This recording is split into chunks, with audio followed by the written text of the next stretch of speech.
Get my friend Brad Orrison from the shed.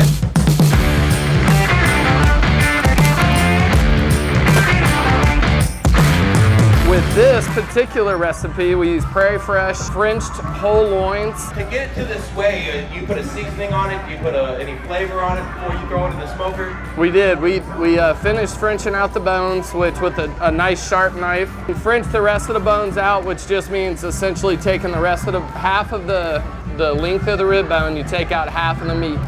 And that's why they're standing up like this. So each one of these is actually 3 separate loins.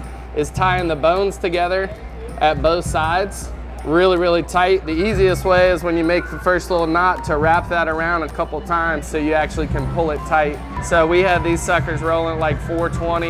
Let's go up to that grill and see what that's looking like. So this is a double. This only has 2 loins together. So we can come over here and start stacking this up. That looks good, man. Let's stack it. Let's go, 2 more. And then the crowning moment here. Beautiful. Let's give a round of applause, guys. Look at that beautiful tower of pork right here. Yeah, the tower of power, ladies and gentlemen.